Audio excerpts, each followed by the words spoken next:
23 décembre, cette idée autour de la raison d'être. Trouver sa raison d'être. Comme ça, une phrase un peu qui est assez finalement commune. Trouver sa raison d'être. Comme on pourrait dire, trouver son destin, sa mission, comme on pourrait dire, trouver ce pourquoi on est fait, ou ce pourquoi on est le mieux, le plus compétent, ou des choses comme ça. Alors, si on parle compétence, ça veut dire, on pense tout de suite à quelque chose de très concret dans le domaine économique, dans le domaine performatif. Alors que là, trouver sa raison d'être, ça reste une phrase comme ça, un peu abstraite, mais dire tout de suite que c'est une phrase qui fondamentalement est une phrase trompeuse, est une phrase piégeuse, parce qu'on n'est pas, parce qu'elle nous entraîne, elle nous fait un peu penser, ou croire même, que l'on a quelque chose de plus fondamental que le simple fait d'être vivant ou de participer de la chaîne du vivant. Donc c'est ça le truc. Donc on n'est pas que vivant, on est vivant aussi pour soi peut-être, mais on forme une multiplicité pour ces bactéries, pour ces autres, comment dire, les êtres qui utilisent notre corps finalement pour leur propre, j'allais dire, comment dire, ils vivent avec nous, ils vivent à nos détriments. Bien sûr, on peut dire qu'ils sont dépendants de ce corps. Si ce corps se met un peu en arrêt, ils vont se retrouver dans l'impossibilité de continuer. Mais en attendant, ils ont eu l'occasion, je ne sais pas combien de fois, de se multiplier, de croître. Donc, voilà, c'est une forme, comment dire, de navire, d'esquive, utilisé peut-être par des êtres que l'on ne voit pas pour aborder quelque part, si l'on peut s'exprimer, utiliser ce type d'analogie. En tout cas, donc trouver sa raison d'être, ça reste, et on pourrait afficher ça sur la porte d'entrée de sa demeure, ou même l'afficher sur les habits qu'on porte, ou même aller se promener comme ça en sandwich avec pour simple réclame ce type de phrase. Trouver un peu comme cette chose que l'on peut réserver pour soi, mais que l'on peut aussi passer à d'autres. Chacun doit trouver sa raison d'être. Alors ça suppose que c'est le destin individuel que l'on cherche plutôt à mettre en valeur, tandis que on ne dit pas trouver sa raison d'être collective ou pour la collectivité, alors qu'on peut être plus, d'une certaine façon, peut-être plus pour la collectivité que pour soi-même. Étant entendu que, évidemment, la collectivité est aussi un lieu de comment on peut appeler ça, de contrainte, etc. La collectivité, c'est pas toujours très épanouissant, mais on travaille sur la collectivité, enfin on veut l'épanouissement, en tout cas sur le plan abstrait de la collectivité, l'égalité, la redistribution, la distribution des richesses, etc., etc. Donc, et puis le même traitement pour tous les habitants d'un territoire, voire de la terre entière. On peut dire, voilà, c'est normal. Alors on va dire, tiens, la terre nous a permis d'avoir tel ou tel élément facile à exploiter ou intéressant d'un point de vue, je sais pas, productif, etc.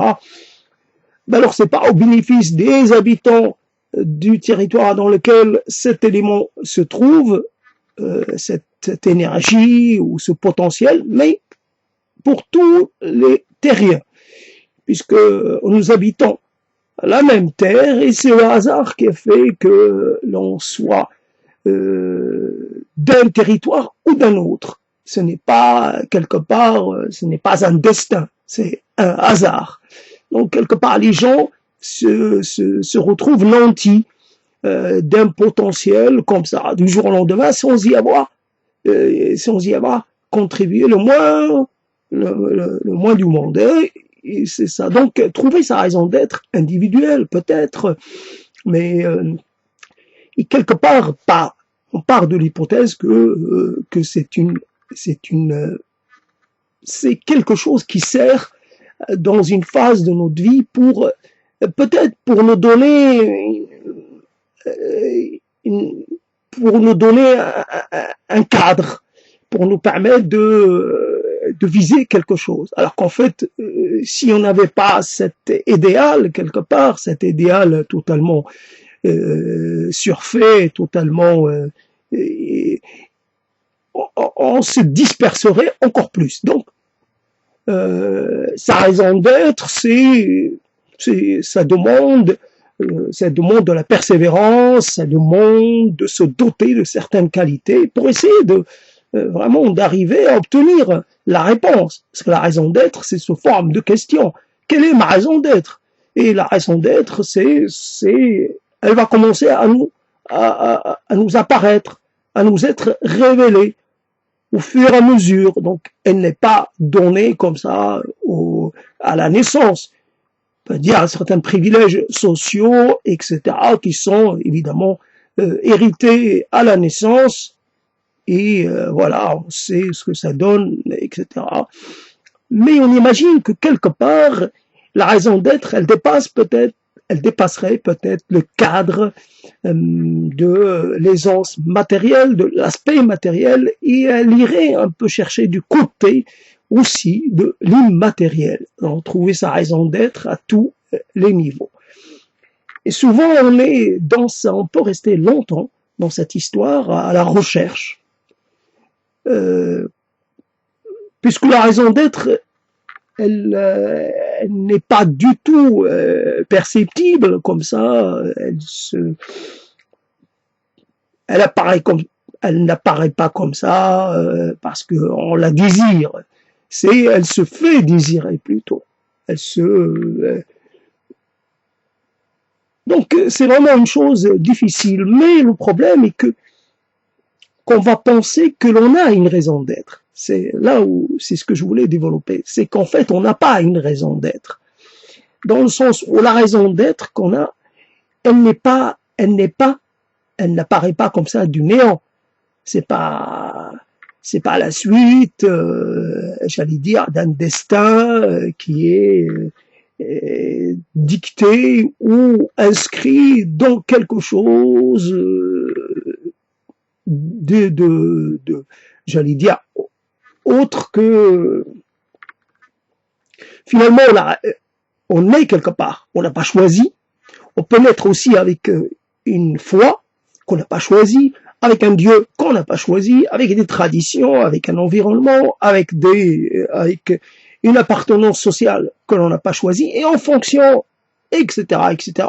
Celui qui naît près de l'océan va connaître l'océan, donc il va l'inclure dans sa vision du monde. Donc il pourra aussi, quand il imagine le voyage, il peut aussi l'imaginer à travers l'océan, alors que celui qui naît ailleurs, où il n'y a pas d'eau comme ça, d'étendue d'eau, il pourrait toujours...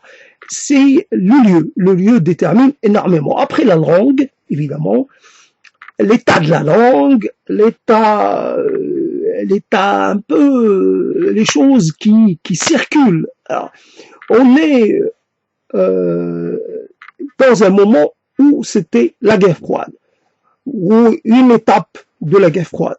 Et ça y est, on est dedans. On peut pas dire ça ne me concerne pas. On est dans la crise des fusées, pas celle de Cuba, mais les fusées en Europe, les 16-20, etc. On est dans un moment donné, on est en plein dedans. Donc on se détermine pour ou contre.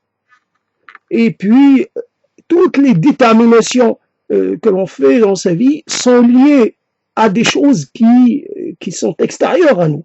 Donc, ma raison d'être, c'est je suis quelque part. Déjà, je suis quelque part. Et finalement, ce quelque part, je n'ai pas choisi d'y être. M'a forcé à le faire, à y être. Donc, j'y suis contraint. Après, je m'habitue donc et j'y reste pendant des années. Mais dans cette situation de contrainte, quelqu'un d'autre va intervenir, il va un peu aggraver les choses pour moi. Mais cette aggravation des choses va mettre un peu, je vais en retirer quelque chose. Donc, ça va être le chant. Le chant, et peut-être que j'ai entraîné un de mes frères dans cette chose-là, et finalement, c'est comme ça qu'il est allé dans le chant. C'est une question de géographie, j'allais dire géographie spirituelle, religieuse, traditionnelle et spatiale aussi. Parce que le lieu où j'étais en premier se trouvait, le deuxième lieu se trouvait juste à côté du premier. Donc c'était juste l'affaire de quelques mètres. Traverser, c'est pas une frontière, traverser un espace, c'est un espace qui sépare un lieu sacré, religieux, d'un lieu un peu sacré, religieux, profane, mais qui a quand même un caractère de sacralité.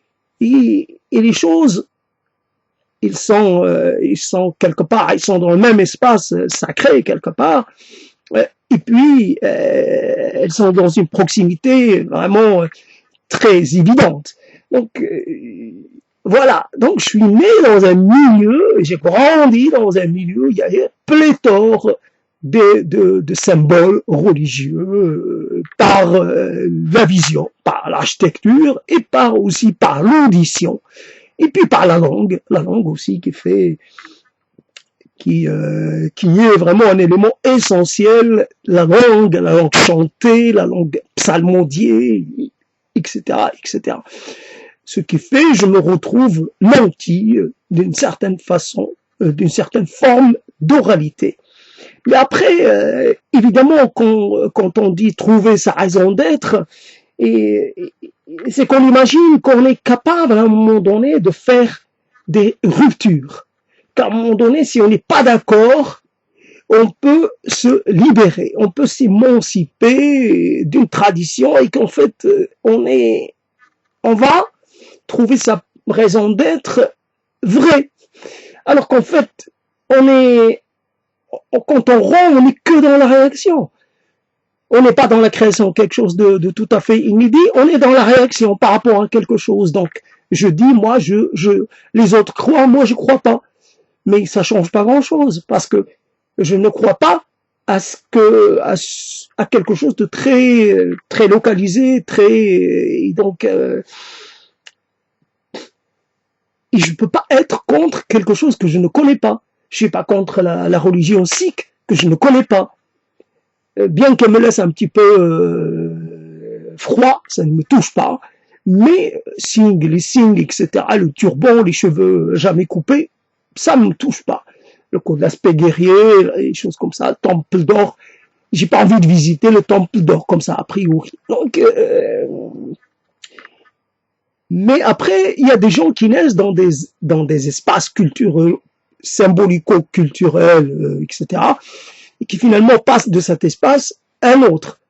Pourquoi finalement ils passent d'un espace de croyance ou de spiritualité à un autre espace, ils rompent avec cet espace pour aller vers un autre espace.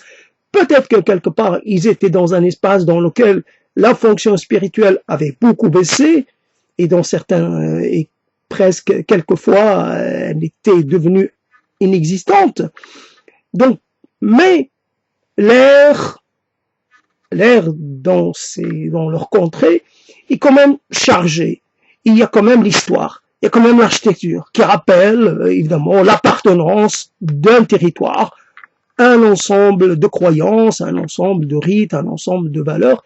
Donc l'architecture continue, on va pas dire tiens à tel endroit et finalement il ne suit plus telle religion, ou alors il a décidé de s'émanciper des religions, on va détruire tous les symboles de cette dite religion.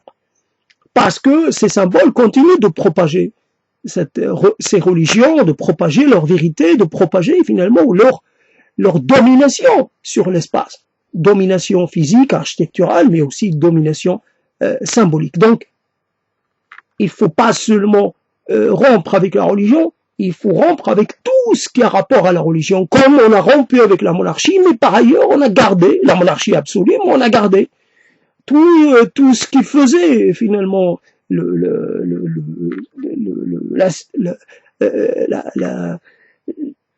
mode de vie de cette monarchie. Donc on a gardé le palais, on a tout gardé, et on protège, on dépense de l'argent pour protéger les éléments qui symbolisent le pouvoir. Donc le pouvoir royal, absolu, monarchique absolu, continue d'exister à travers ses résidences. Donc les symboles de son autorité, les symboles de son opulence, les symboles de sa domination. Et quand finalement on prolonge ça, on voit souvent que quelque part les demeures qui traversent le temps, ce sont les demeures des gens puissants, dominants, petits seigneurs, moyens seigneurs, grands seigneurs, etc. Donc voilà comment on fait les choses par réaction. Donc on part d'un espace particulier, on va vers un espace. Cet espace, lui, quelqu'un qui naît dans un espace symbolique marqué par une vision, par une interprétation, par une appartenance, si on va, lui, finalement, lui aussi, il est impliqué là-dedans. Il va pas inventer. Si on va pousser, on va dire, tiens, il y a eu telle religion, finalement, a donné naissance, mais à la base, la religion qui va venir après, la religion qu'elle veut finalement dépasser, elle va lui emprunter. Donc on va trouver les emprunts, quand on trouve les emprunts, la trace, là le prolongement, la linéarité. Il n'y a pas de rupture. Donc tout cela forme un tout quelque part. Et puis finalement, pour trouver sa vraiment raison d'être, il faut être capable d'inventer quelque chose à partir de rien. Quelque chose qui n'a jamais existé. Or, si l'on veut être un prophète, bah déjà on est dans la suite, la tradition prophétique. Donc, il faut faire apparaître une nouvelle tradition. Il faut soit être à la source d'une nouvelle tradition. Donc, mais une tradition qui n'a rien à voir. Donc il n'y aura plus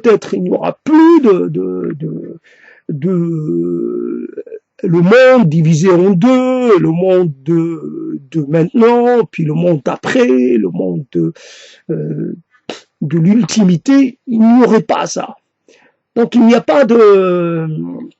Puis il y a des aires culturelles, évidemment, que moi je ne connais presque pas, dans lequel finalement la présence d'un Dieu, la présence de cette vision n'est pas très fréquente. Donc ça vise et ça traduit l'environnement, le monde d'une autre façon. Mais le problème c'est ça. Si on est de quelque part, et on peut être de quelque part, mais on peut pas être de partout.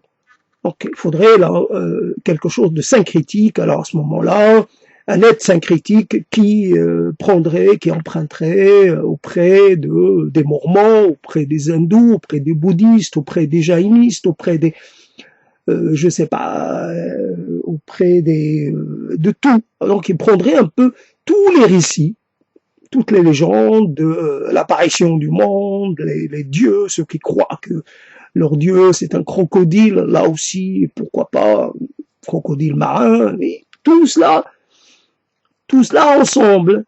Il est possible de faire fusionner tout cela pour créer une sorte de mythe fondateur commun, universel.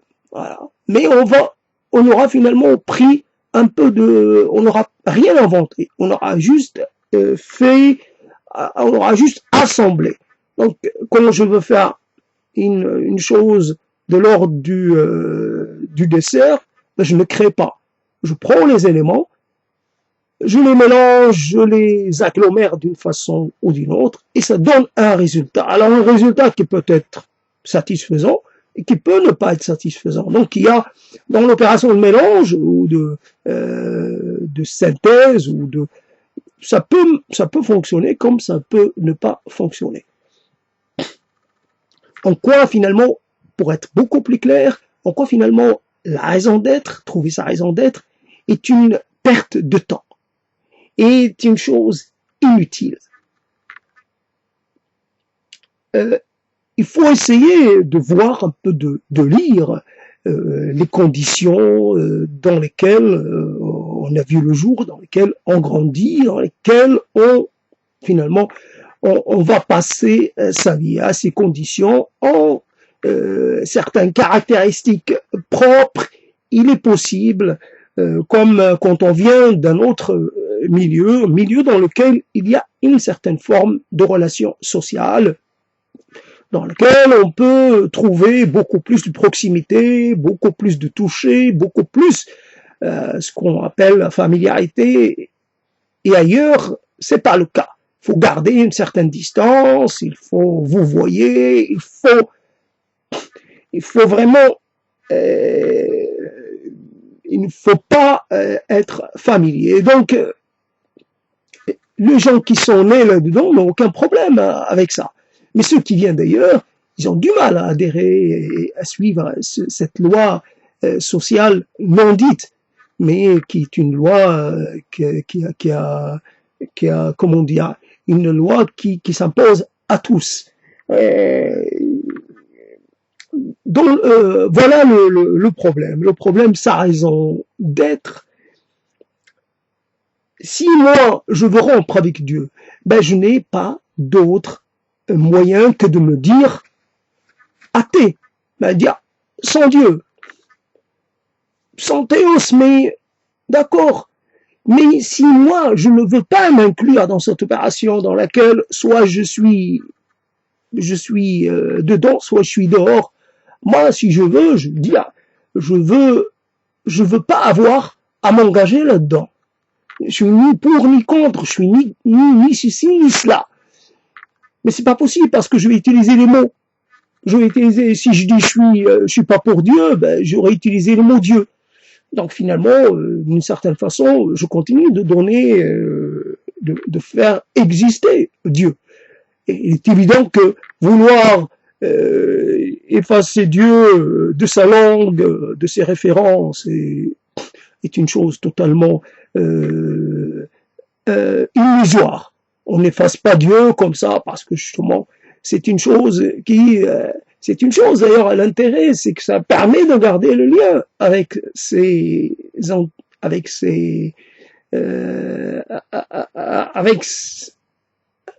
comment dire, avec ses antécédents, avec sa parenté, sa parentèle, c'est pas possible. Si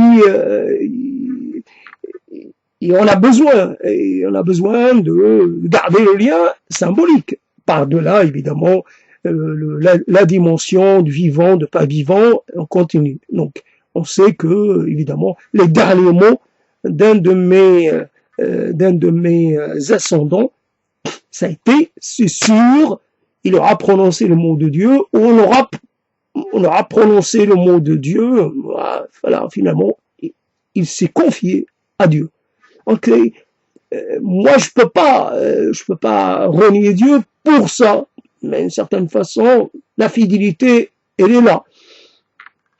Et elle se poursuit malgré moi, malgré tout ce que j'ai pu faire. Ben finalement, Dieu est évidemment Dieu est plus grand que moi. C'est pas une histoire. Je peux pas. C'est pas moi qui vais pouvoir porter atteinte au statut de Dieu, au statut divin. J'ai pas cette prétention. Donc fondamentalement, je vais rester très lié d'une façon ou d'une autre à cette question de Dieu et de la puissance et du monde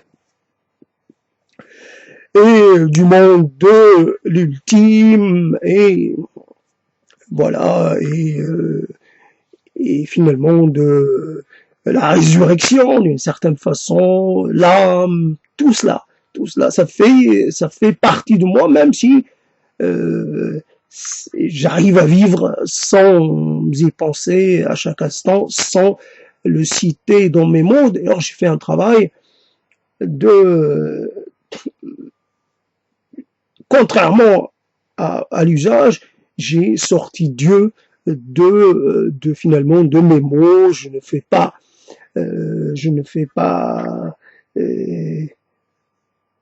ce qui est marrant, c'est que on retrouve un peu la même chose quand on dit ah ça va, on dit Dieu. Oh mon Dieu, Dieu que c'est bon, Dieu que c'est bon. Même quelqu'un qui n'est pas croyant va se dire c'est Dieu que c'est bon. Ah,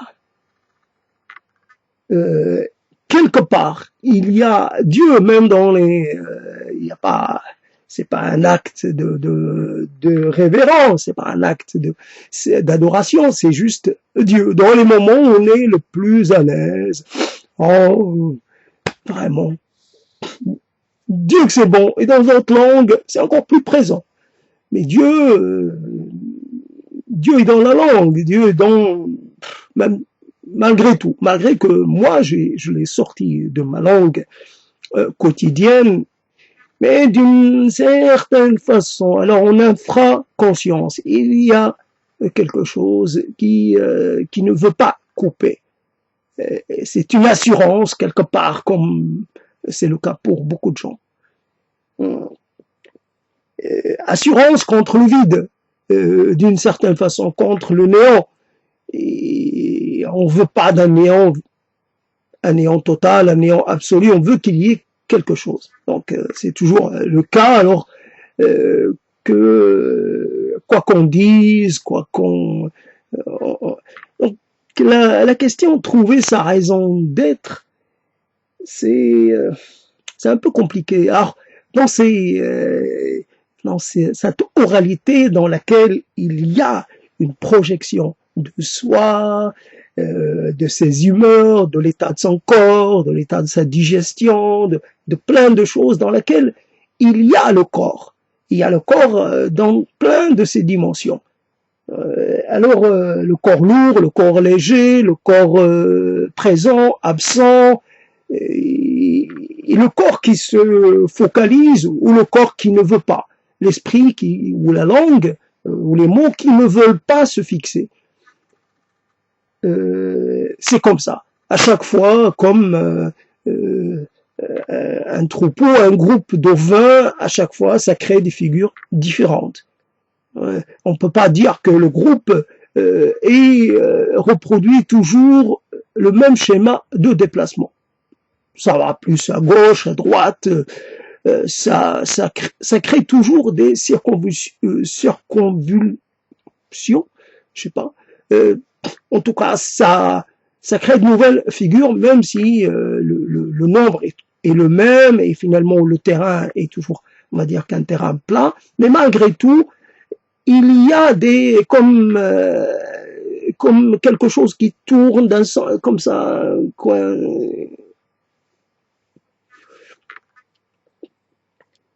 Donc la langue, on n'est pas maître de sa langue au moment où l'on parle. Alors on est conduit finalement presque dans une forme d'errance. Donc là, la concentration et le côté très, très strict avec soi-même, avec ses mots. Strict. T'as dit une chose, tu dois être clair.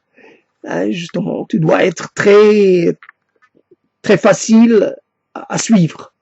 Et justement, c'est pas évident. D'abord, le sujet n'est pas du tout facile, quoi que l'on pense. Trouver sa raison d'être, prononcer ça et dire tout de suite, ce n'est pas vrai. Il n'y a pas de raison d'être.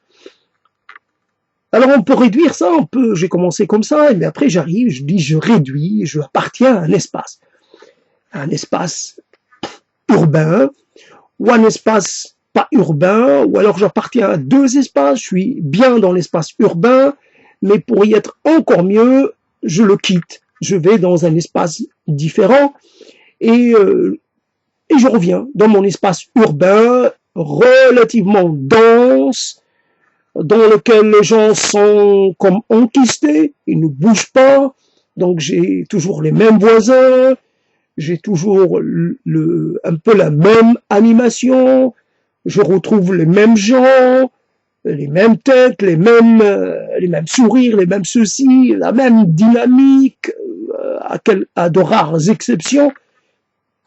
Mais finalement, ça m'est utile parce que ça me sécurise d'une certaine façon. Un peu le changement pour le changement ou le bouleversement, ça peut être une chose qui peut nous faire beaucoup de mal. Donc, bouleversement, juste pour ne pas mourir d'ennui, non. L'ennui, d'accord, mais il y a toujours un événement important, soit un événement heureux, soit pas, et toujours quelque chose qui va. Les saisons changent, il y a du changement, les relations entre les gens peuvent changer, il y a toujours quelque chose, en moins ou en plus, qui va faire que, je sais pas, à un moment donné, dans cette vie d'avant la France, il y avait un boucher juif, et donc des paysans venaient avec des sortes de comment on appelle ça, ce champignon noir, la truffe, des sortes de truffes blanches. Donc, ils venaient vendre dans une petite corbeille. Donc, il n'y en avait jamais beaucoup, petite corbeille moyenne. Donc, il y avait des truffes blanches parce que, donc, les Juifs les achetaient. Les Juifs, on dit les Juifs, et les non-Juifs disent les Juifs, et les Juifs, pour les non-Juifs, disent les musulmans. Donc, c'est pas chacun quelque part, chacun est nommé selon sa religion. Alors, les Juifs est aussi du même pays, est né dans le même environnement, et le musulman aussi, donc il y a une proximité, même si quelque part on ne se désigne pas de la même façon. Donc il vient vendre, donc je sais, c'est un moment dans la saison, dans l'année, dans lequel ce champignon est peut-être de valeur, je ne sais pas, est disponible. Donc les paysans viennent le proposer aux éventuels clients du boucher. Voilà donc toujours ce boucher, je sais pas pour quelle raison, il est venu à côté de ma maison natale, ou pas natale, enfin ma maison principale d'enfance, et son commerce, je l'ai toujours vu avec une blouse blanche, toujours un peu appuyée contre le comptoir, en attendant les clients. Donc, on appartient à un environnement visuel, olfactif, sonore, qui nous a précédés, qui a préexisté notre arrivée dans le monde. Et le monde, on le voit à travers cet environnement, ou au travers, je sais pas, de cet environnement. On peut pas. Et d'ailleurs, l'élément saillant dans cette affaire, c'est que plus on vieillit, plus on fait une sorte de régression, on revient vers cet environnement de départ. Je l'ai jamais habité, autant habité que depuis que je me fais vieux. Donc plus ça va, plus je régresse non pas vers l'enfance, mais vers le paysage de l'enfance, les éléments constitutifs de cette enfance. Et donc revient le boucher juif ou hébreu, revient le tailleur, revient le vendeur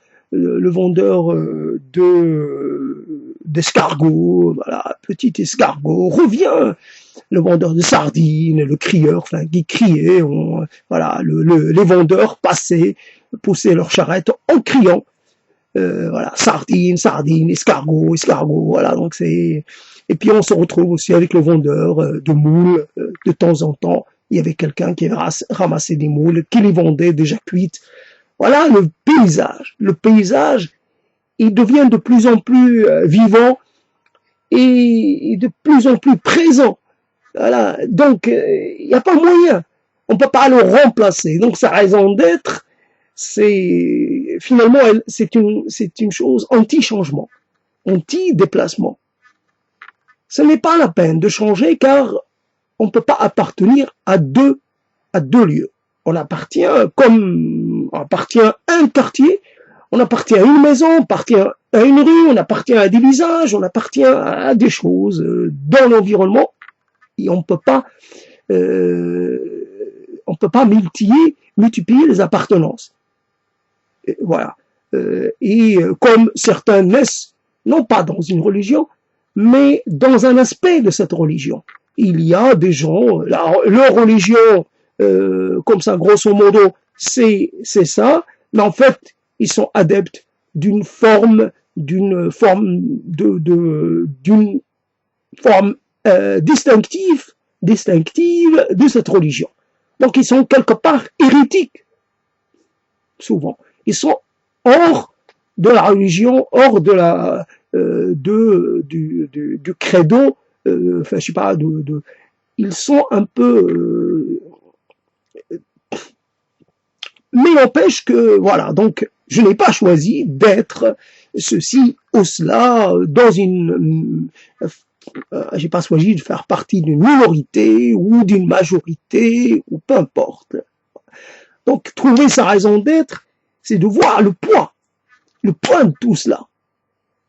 Et comme j'entends parler des gens, voilà, les territoires, à un moment donné, les territoires, quelquefois, les frontières, c'est une zone dans laquelle on va retrouver que les gens, les frontaliers, partagent des traits communs, notamment linguistiques. Donc, on peut trouver le même accent des deux côtés de la frontière. Et ce qui est intéressant, c'est qu'on trouve des accents. Et l'accent, un pays voisin d'un autre pays, ben finalement, le natif du premier a un accent. Et l'autre, il a un accent. Et c'est très clair, cet accent. Quelquefois, vous êtes étonné de voir à quel point un accent est prégnant. Et finalement, il est partagé par tout le monde. Par exemple, on peut dire que les gens sont totalement prisonniers de leur accent. Ils peuvent pas s'en émanciper, s'en échapper, ne serait-ce que c'est ça. Et quelquefois, cet accent, il peut avoir un côté un peu, il peut apparaître un peu vulgaire, un peu populaire, quelquefois. Et il y a des accents, alors là, presque, voilà, une façon de parler, et puis avoir l'impression qu'un pays entier, composé de millions de gens, parle avec un accent très, voilà. Et un autre avec un accent, voilà, dans lequel il y aurait un peu comme un accent rocheux.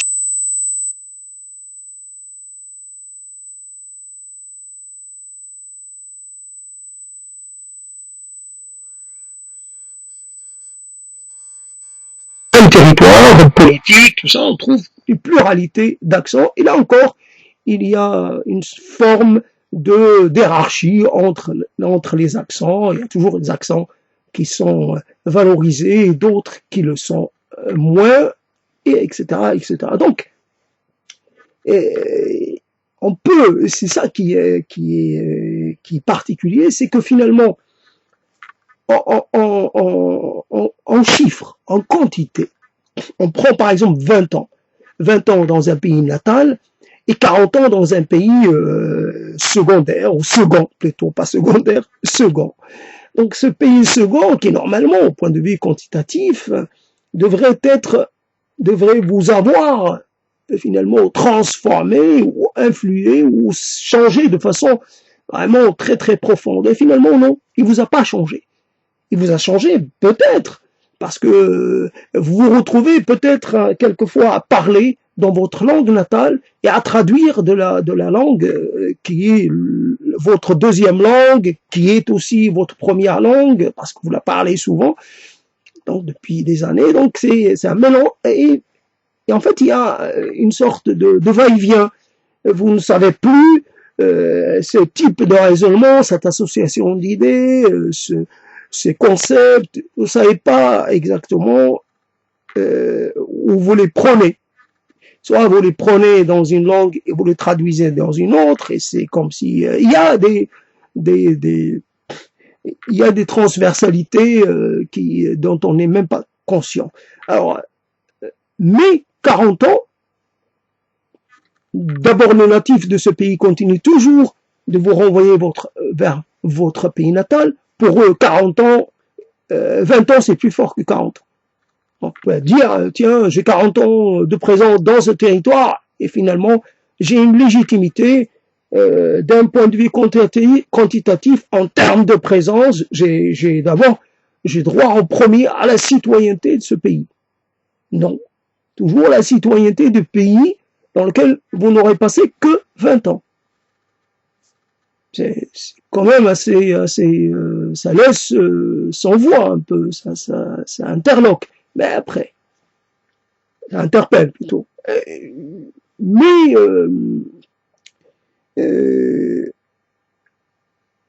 donc finalement, sa raison d'être, et on peut choisir une autre spiritualité, et finalement une autre façon de penser le monde, ou d'avoir rapport au monde.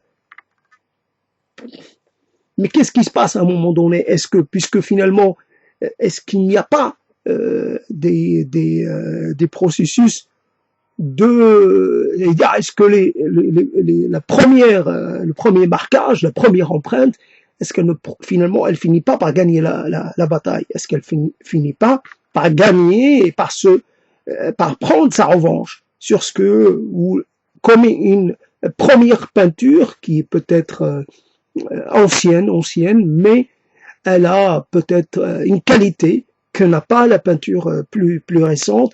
Finalement, la peinture plus récente finit par s'écailler et se retrouve avec la peinture ancienne. Donc, alors, soit ancien finit par reprendre son contrôle sur l'être et par habiter l'être de façon. Donc, il n'y a pas moyen de trouver sa raison d'être. Quand cette raison d'être, elle est constituée par une série de choses que vous avez accrochées. Je ne sais pas, vous naissez quelque part, selon l'ordre, vous êtes le premier ou le deuxième, etc. Selon peut-être, je ne sais pas quelle mécanique, vous êtes fille ou garçon, selon vous naissez dans une famille telle ou telle, et l'environnement, si vous naissez dans une famille dans laquelle il y a par exemple de l'espace intérieur, je sais pas, vous pouvez passer votre temps toujours un peu suspendu entre les étages, et vous avez un grand espace à explorer, donc vous avez de l'espace pour vous livrer à vos activités, je sais pas, aux jeux, etc. Donc vous avez de l'espace. Tandis que d'autres n'ont pas eu d'espace. Leur espace, c'était la rue. Mais à l'intérieur, non. Donc fondamentalement, vous avez deux maisons. Une maison petite comme une maison de poupée, une maison grande comme une grande maison, dans laquelle chacun peut avoir sa chambre, etc. C'est sûrement injuste, c'est pas normal que des gens disposent d'un espace 3 fois ou 4 fois ou 5 fois supérieur à celui de leurs voisins, mais c'est comme ça. Donc et puis, je sais pas, il y a plein de choses, pris qu'un exemple, il y a plein de choses qui font de vous ce que vous êtes.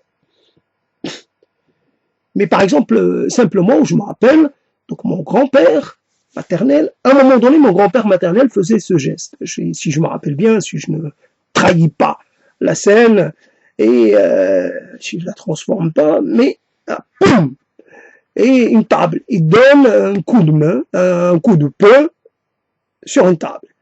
Donc, comme ça, Je pense qu'il faisait la sieste, puis il s'est réveillé, je sais pas, moi, j'ai ramené ça à une forme de souci, quelque chose qui l'habitait, voilà, boum.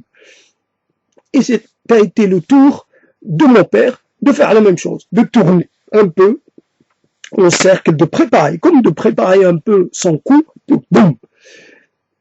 Peut-être pas exactement comme ça, et peut-être pas, mais c'est pas grave. Moi, je me suis dit à quel moment, moi, je vais aussi me mettre à le faire. Moi, je l'ai fait dans ma tête. Je l'ai pas fait de façon, j'allais dire, concrète. Mais dans ma tête, j'ai souvent tourné en rond, encagé, enfermé dans mes tourments.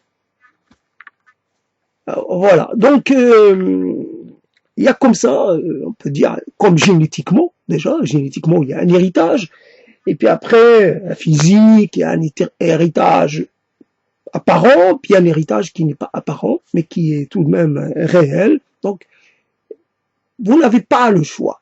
Vous ne pouvez pas vous libérer. Donc, la liberté pour soi, la liberté absolue, ça n'existe pas. Parce que de toutes les façons, on va se libérer, mais on va juste essayer de se libérer de quelque chose, mais pour intégrer autre chose. Mais être libre tout le temps, en permanence. Ne jamais avoir de compte à rendre, ni de devoir, ni de dépendance, ni de besoins. Nous avons des besoins physiques et nous devons, je sais pas, comment dire, à y sacrifier en permanence. Si je ne respire pas, j'existe pas dans la minute qui suit, dans les 2 minutes qui suivent. Je n'existe pas. Tout ce que j'ai pu être, finalement, toute l'idée que j'ai pu me faire de moi-même, si je ne peux pas respirer, c'en est fini de moi. Donc l'être que je suis, il dépend de l'air qu'il y a autour, cet air qui est évidemment invisible, mais il est encore plus important pour tout ce qui est visible, tout ce qui est vraiment tout ce que l'on peut avaler. On avale de l'air, la chose que l'on intègre ou ingère en quantité, en permanence, c'est l'air. Donc c'est la dépendance première.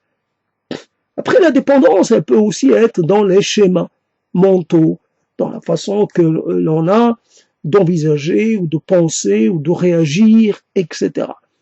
Même la façon de faire bouger les mains, de faire bouger le corps, là aussi c'est un aspect irrité. Tout à l'heure j'ai vu quelqu'un faire ses besoins, donc se vider sa vessie, et finalement la personne est allée dans un endroit qui permettait une certaine discrétion, un endroit comme on pourrait dire fait exprès. Donc vraiment les gens de façon totalement, j'allais dire transversale, peu importe d'où qu'ils viennent, ils savent que dans ce coin ils peuvent finalement un mur est favorable à ce type d'activité. Vraiment, ils vont là pour voilà. Il y a parce que il n'y a pas d'autre lieu, tout simplement. Et puis on n'a pas à demander à quelqu'un, et d'ailleurs les cafés sont fermés, et les cabinets d'aisance, il y en a pas beaucoup dans le coin. Il y en a pas du tout dans le coin. Donc finalement,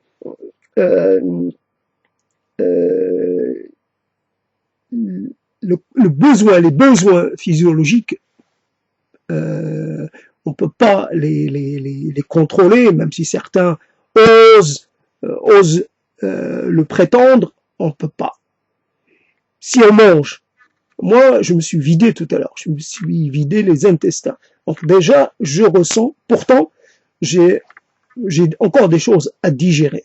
Finalement, selon ce que je mange, ça me fait un peu activer le système digestif, et donc je vais souvent à la selle. Mais je sens comme la suite de cette opération, mais en même temps comme je suis encore dans la digestion de ce que j'ai mangé il y a 2 heures et quelques, ou 3 heures maintenant, et je suis toujours dans cette opération. Alors allégé et en même temps alourdi, voilà. Donc, comment dire, cette dépendance, puis la dépendance par rapport aux préférences alimentaires, il y a comment dire, pour dire même une certaine texture de la chose, une qualité de la température. On peut trouver des choses, une qualité même de côté acide. L'acide, il y a un degré d'acidité auquel on s'était habitué enfant, et ce degré d'acidité, si on ne le retrouve pas dans les mêmes aliments, les aliments qui sont les mêmes, et finalement on n'est pas satisfait parce qu'on n'a pas rencontré ce type d'acide, ce même degré d'acidité.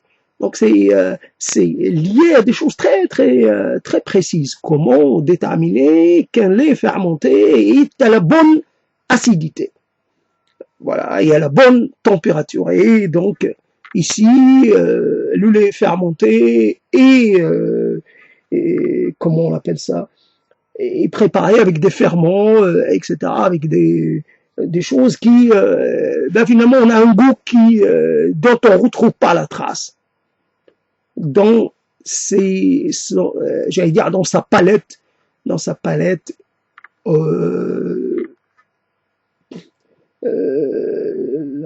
de goût, quelque part, et gustative. Et comment faire à ce moment-là? Donc on est toujours dans une forme de nostalgie, on a un lien avec le passé, même si ce passé est très lointain, et ce lien ne s'est jamais rompu. Alors, avec le temps, il devient plus facile de reconnaître que l'on n'est pas ce que l'on a voulu être, qu'on est beaucoup moins que ce qu'on a cru pouvoir être, ou la chose à laquelle on a pensé, on a voulu prétendre, le statut que l'on s'est donné. Donc on est prêt finalement à renoncer à toute prétention, à toute forme de distinction, et à descendre jusqu'au niveau de l'être vivant, unité biologique, rien de plus. Je suis que ça, un être qui est là en interaction avec certaines choses. Il est là, il reconnaît qu'il ne peut pas, à lui, en tant qu'individu, il ne peut rien faire. Il ne cherche même pas à faire, puisqu'il sait que fondamentalement, le changement, même, évidemment, je parlais tout à l'heure de tissu urbain. Le tissu urbain, il n'est pas totalement, comment dire, si on regarde l'architecture religieuse, cette architecture a été malmenée, ces éléments ont été malmenés lors d'une période historique. Il reste qu'il y a des dégradations, et on n'a pas finalement restauré les édifices tels qu'ils étaient avant cet épisode bouleversant. Donc on les a gardés tels quels, on les sauvegarde, mais on reconstruit pas un clocher qui a été abattu, et voilà. Et même les bâtiments sont gardés un peu dans leur fonction nouvelle, voilà, ils servent pour des activités culturelles et plus du tout cultuelles, quoique on trouve un peu la même chose, la même fonction symbolique dans la religion, dans le culte ou dans la culture. Il faut pas. Et alors,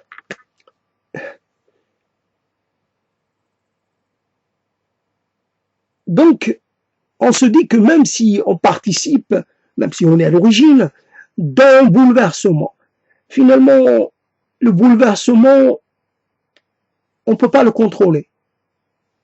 Il peut, je sais pas, ça m'a conduit, moi particulièrement, à penser que, évidemment, si la révolution russe n'avait pas eu lieu, si ce mouvement conduit par les bolcheviks, qui sont dit la majorité, mais qu'en fait, ils n'étaient qu'une minorité, comme on dit, l'avant-garde, etc. Ceux qui ont finalement fomenté un coup d'État, qui se sont retournés contre le gouvernement provisoire et qui ont conduit la Russie à finalement, ils l'ont sorti de la guerre, ça c'était bien, ils ont fait quelques réformes, mais peut-être que le gouvernement provisoire l'avait déjà fait, je ne sais pas s'il avait arrêté la guerre, je pense pas, mais en tout cas voilà. Mais à côté, ça a conduit à des guerres sans arrêt. Il y a eu la guerre contre menée par les dix blancs, et puis, etc., dans laquelle il y avait l'intervention de plein de puissances, et puis il y a eu les famines, et puis il y a eu comment on appelle ça, non pas les éliminations, les purges, et puis il y a eu la deuxième guerre. Peut-être que la deuxième guerre aurait pu être évitée si, par exemple, Staline n'avait pas existé, s'il n'avait pas collaboré avec Hitler, peut-être. D'ailleurs, c'est toujours très très intéressant à voir parce qu'on apprend que Staline livrait finalement des matières premières, pétrole, etc. à Hitler, et d'où son incompréhension du geste hitlérien d'envahir les territoires soviétiques, alors qu'en fait l'Union soviétique permettait à l'Allemagne d'être en capacité de faire face à ces autres finalement à d'autres aux puissances avec lesquelles elle était en conflit, l'Angleterre, etc., la France, tout ce qu'on veut. Finalement, je sais pas. Quelque part, on pourrait dire que Hitler a voulu supprimer un intermédiaire et accéder lui-même finalement aux matières premières, hydrocarbures principalement. Et après, on va dire, donc après, si par exemple la révolution, peut-être, je sais pas, si par exemple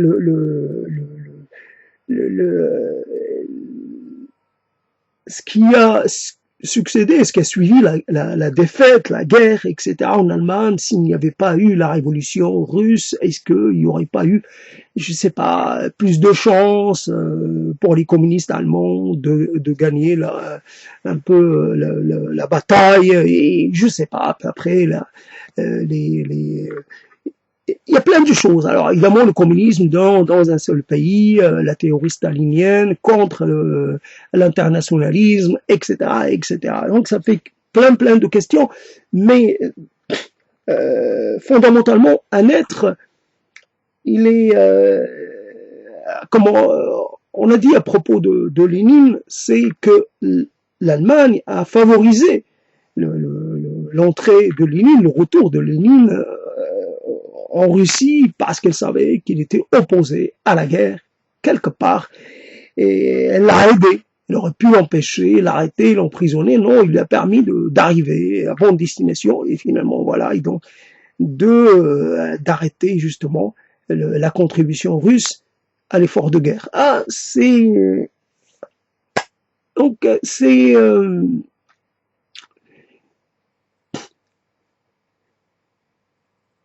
soit on considère qu'on n'est qu'un petit élément, presque insignifiant, mais insignifiant, ça ne veut rien dire. Un petit élément, un élément parmi une foule d'autres éléments.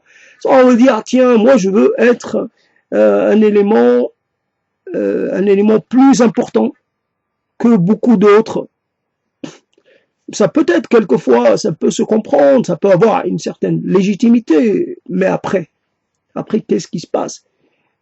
Finalement, l'ennemi, peut-être qu'il y a un ennemi qui est, je ne sais même pas s'il y a un ennemi, mais peut-être c'est le temps, peut-être c'est notre corps, peut-être c'est notre esprit, peut-être c'est, je sais pas. D'ailleurs, c'est trouver sa raison d'être.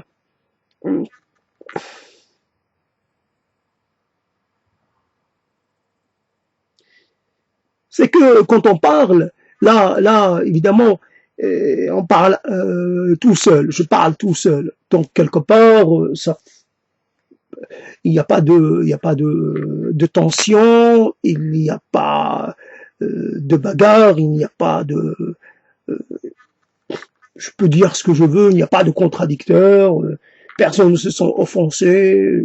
Bon, mais la violence, la violence qui quelquefois nous fait peur, la violence des puissants, des forts, la violence des faibles, la violence, quelle qu'elle soit, et tout le monde est potentiellement un violent, et tout le monde est, pas seulement potentiellement, tout le monde est violent, et tout le monde est potentiellement un bourreau. Donc, finalement, quand on parle dans certaines conditions, et on est à l'aise, on est tout seul, et puis on est dans une certaine forme de sécurité, on peut avoir tendance à oublier que le monde, il n'est pas sûr. Il suffit quelquefois de sortir de chez soi et de simplement, si le hasard si le hasard le décide, on se retrouve avec des gens qui ont envie de casser, de faire du mal gratuitement à quelqu'un, faire du mal à quelqu'un. Bah, ça tombe sur vous, pas de chance, et vous êtes mis à terre, et vous êtes piétiné, et finalement, ils vous moquent des dents, ou alors vous êtes blessé gravement, je sais pas où, vous avez des côtes fêlées, vous avez ceci, vous voyez cela. La violence, elle est jamais très loin, et on peut la voir facilement. Il suffit de dire certaines phrases, et la personne la plus neutre ou la plus ben finalement elle pourra se mettre voilà, il suffit il y a des phrases simples comme ça à dire à quelqu'un pour le faire monter en température, et voilà. Donc le côté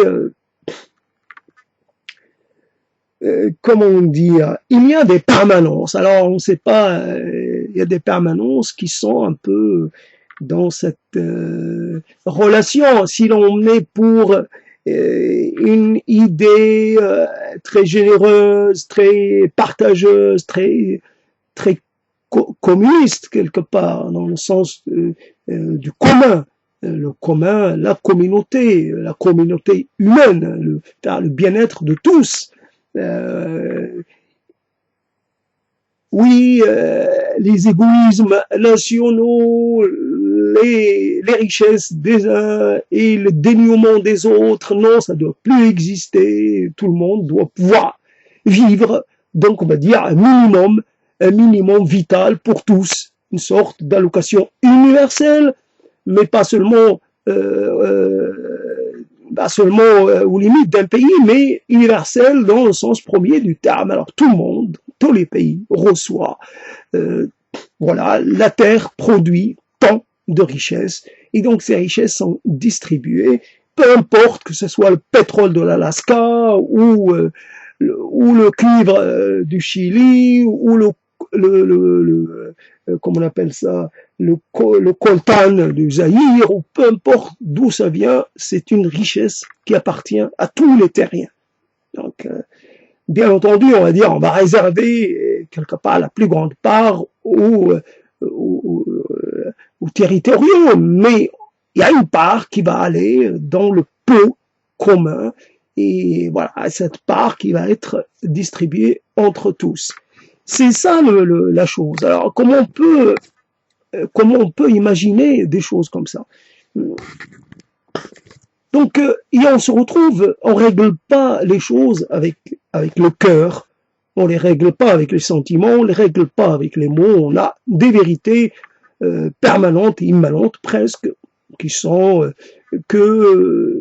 on doit essayer de passer, non pas presque entre les coups, de se faufiler, essayer de se faufiler discrètement, sans trop se faire, sans trop recevoir de coups, sans vraiment se faufiler un peu dans la vie, entre les années.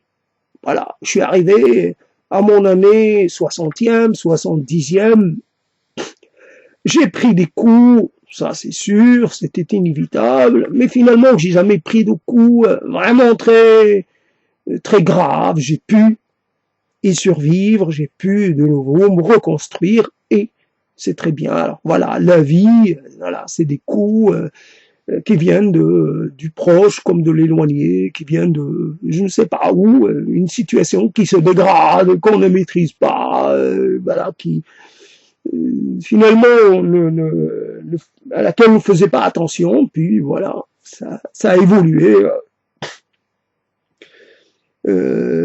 Simplement, moi, je suis un survivant à plein de niveaux quand même, comme j'imagine beaucoup d'autres. On m'a tiré dessus et je n'en suis pas mort. Bah, quelque part, c'est déjà quelque chose.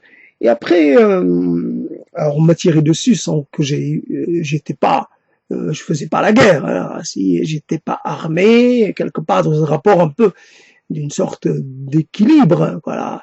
Je suis armé, l'autre est armé, on se tire dessus, ben celui, il y a un qui va tuer l'autre.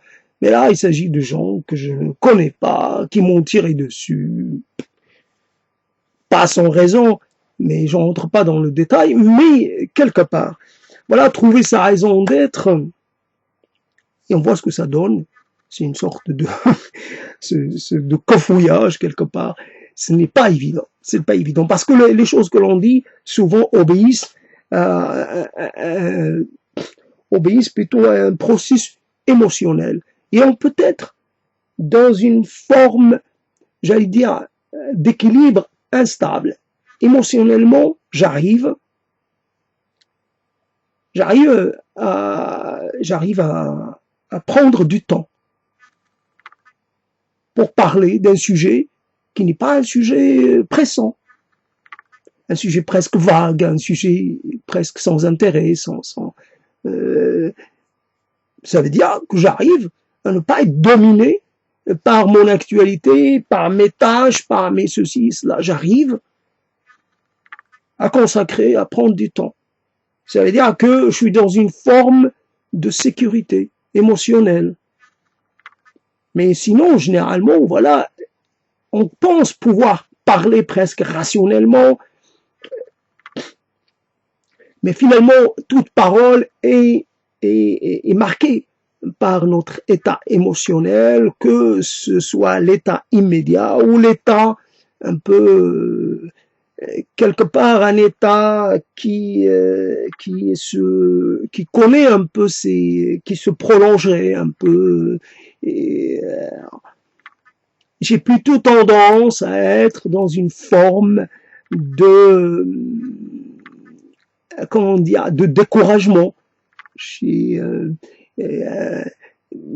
voire de désœuvrement. Moi, je suis pas maître de mon temps, je suis pas maître de mon état émotionnel, je suis pas maître de ce que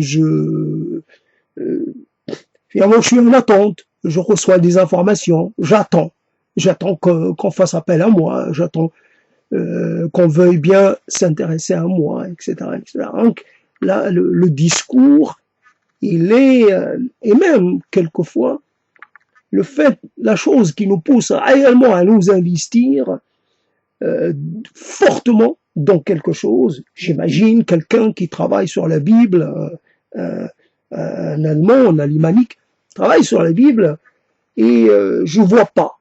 Et finalement, bien sûr, ça a un intérêt.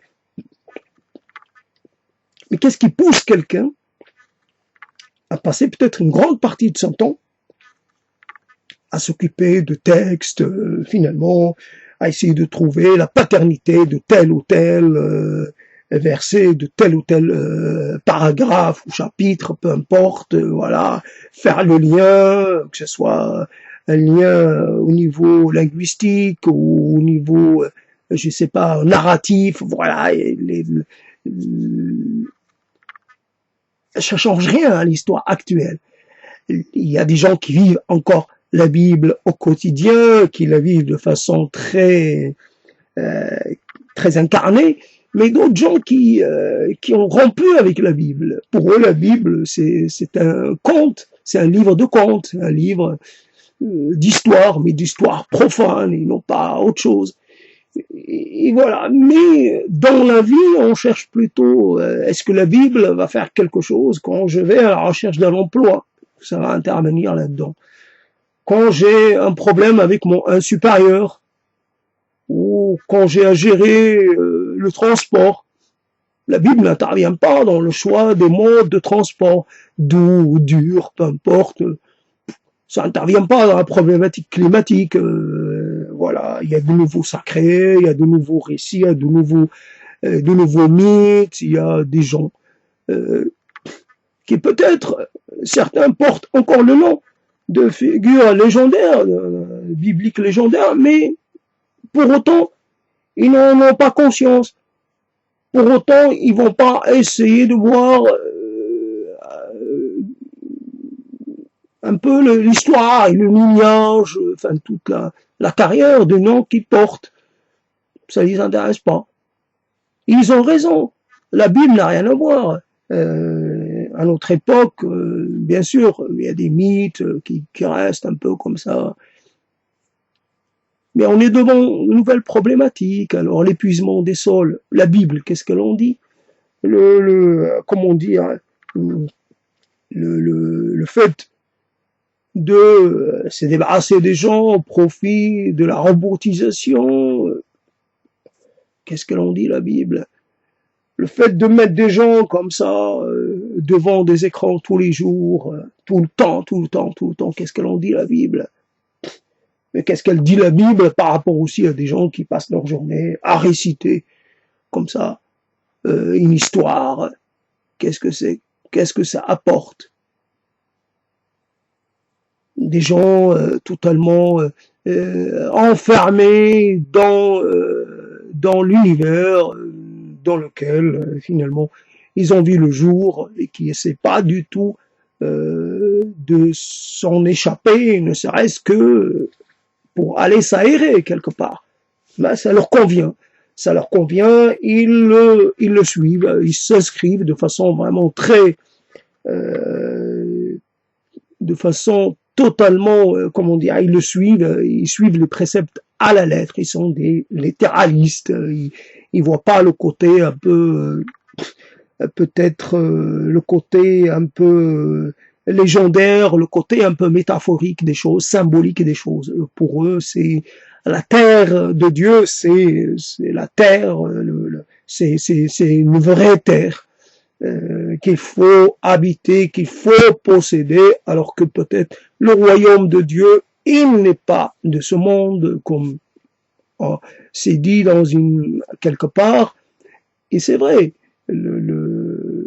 construire une sorte j'allais dire, donner chair à ce qui doit rester une idée, un idéal, c'est toujours problématique, c'est courir le risque de voir l'idéal terni, l'idéal un peu corrompu, voilà, par le quotidien, par les accommodements, par les que l'on fait, évidemment. Si, je sais pas, si les gens décident qu'ils ne sont pas concernés par ce qui arrive et qu'ils veulent continuer de faire comme si, là, finalement, ils courent le risque de mourir parce qu'ils n'ont pas pris comme c'est un peu dans la narration actuelle, ils n'ont pas pris les précautions un peu recommandées. Donc, quelque part, ils ont essayé de vivre toujours dans leur univers à eux, et il faut quand même prendre conscience qu'il y a d'autres réalités, d'autres temporalités, d'autres dimensions, et voilà, ou d'autres contingences et tout ça. Donc finalement, voilà la chose. Alors, trouver sa raison d'être, ça se perd. Je suis désolé, c'est perdu dans les mots. En fait, l'idée, c'était de trouver quelque chose pour essayer de compléter un peu, peut-être, un peu à distance, ce propos qui date déjà de trouver son étoile, un peu, trouver sa raison d'être, trouver son étoile, et finalement toujours une sorte de discours à distance avec les gens qui prennent la peine d'aller s'expatrier, comme on dit, de migrer de changer d'environnement, et finalement, je sais pas, moi qui l'ai fait sans prendre le moindre risque, directement, j'avais toutes les autorisations possibles, et j'ai changé d'air, parce que j'étais attiré par quelque chose, comme ça. Mais finalement, moi, personnellement, je pense avoir le mauvais choix, mais d'autres aussi peuvent être d'accord avec moi qu'ils ont fait le mauvais choix et que la fuite n'est jamais totalement la chose à suivre. La fuite, quand on n'est pas en danger de mort, qu'on est juste un peu pas d'accord ou qu'on est un peu attiré. Alors, normalement, ça aurait pu être réglé de cette façon. Je suis attiré par quelque part, j'y vais, j'y reste un petit moment pour voir, après je reviens. Sauf que la résidence qui devait durer, le séjour qui devait être limité, ben, il s'est prolongé et j'ai perdu tout contrôle sur cette durée. Voilà, donc trouver sa raison d'être. Faut imaginer que déjà ce discours n'aura pas d'auditeur, je le dis parce que je vois que finalement ce type de paroles, etc., n'arrive pas à toucher les gens. Qu'est-ce que je peux y faire, moi? Je fais ce que je peux quand j'ai l'occasion, et je m'y donne à fond, je mens pas, je fais pas semblant, je suis engagé dans l'effort et dans l'énonciation, dans la convocation des mots, et j'y suis corps et âme, si je puis dire. Mais le résultat n'apparaît pas, j'arrive pas à convaincre, c'est comme ça. Après, celui qui peut mieux faire que moi, c'est toujours la question, c'est lui qui peut donner corps à cette idée de de trouver sa raison d'être. Je sais pas d'ailleurs moi d'où je l'ai sorti, parce que ça a été une idée comme ça qui m'a suivi pendant longtemps. Si j'avais suivi la tradition des miens, j'aurais jamais pensé, j'aurais jamais passé du temps à chercher. J'avais tout ce qu'il faut à côté, à disposition. Pourquoi j'ai pris la peine d'aller chercher autre chose? Et jusqu'à ce moment, j'ai toujours pas obtenu la réponse à mes questions. J'ai toujours pas conçu quelque chose en remplacement qui pourrait remplacer ce que j'ai finalement laissé de côté.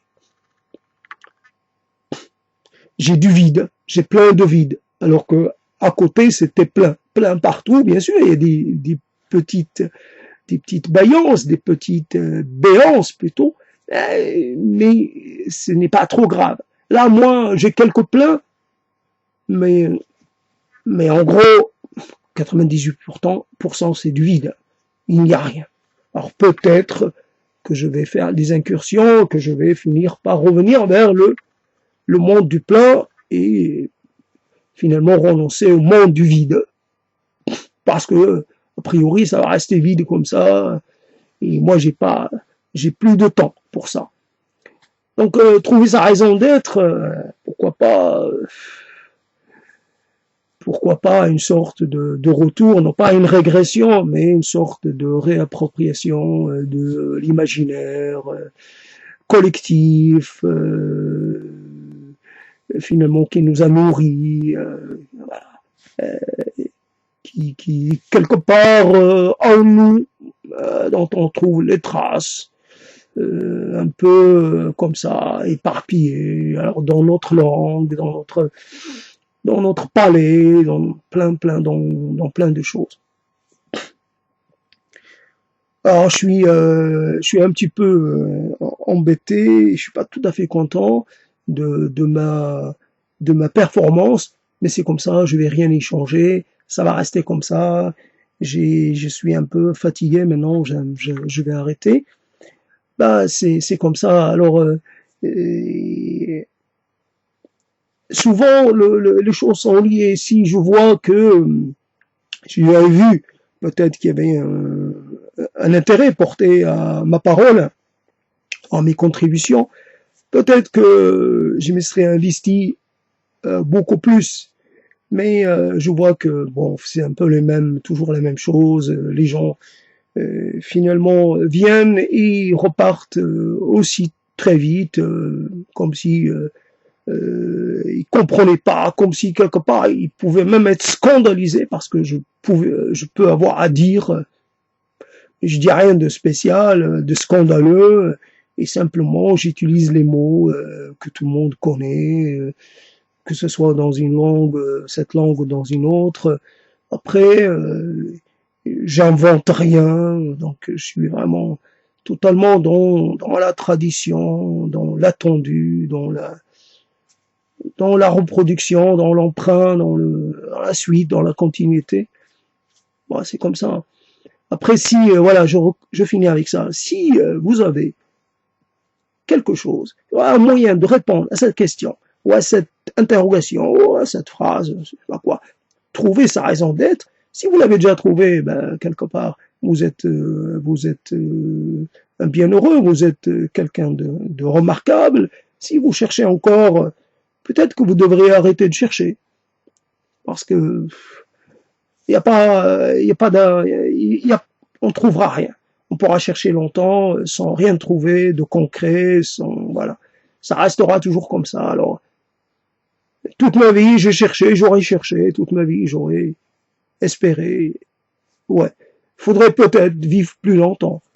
200 ans, 300 ans, 400 ans. Et à ce moment-là, on pourrait dire, tiens, ben je commence. J'ai passé les 100 premières années vraiment un peu à mettre en place la problématique. Et puis, après, j'ai commencé finalement à disposer d'éléments plus concrets, il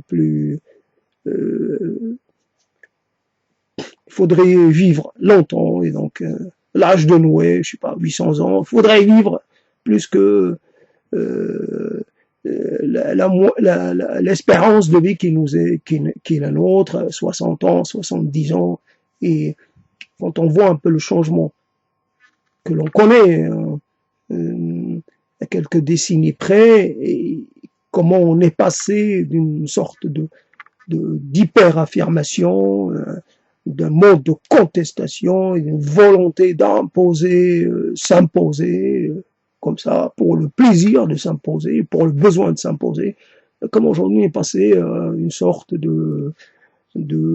j'allais dire, non pas de résignation, mais une volonté de faire la paix avec tous, avec tout, finalement, de ne plus être dans la confrontation et dans le conflit, mais plutôt à essayer d'éviter le conflit à tout prix. Voilà. À bientôt. Si vous m'avez écouté, bah, c'est très bien. Jusqu'à maintenant, c'est très bien. Je vous en suis évidemment reconnaissant. Bah, c'est tout. Et j'espère que vous êtes plus que vous avez quelque part une vision des choses beaucoup plus claire que la mienne, et beaucoup plus, j'allais dire, et beaucoup plus efficiente, et beaucoup plus, je sais pas, beaucoup plus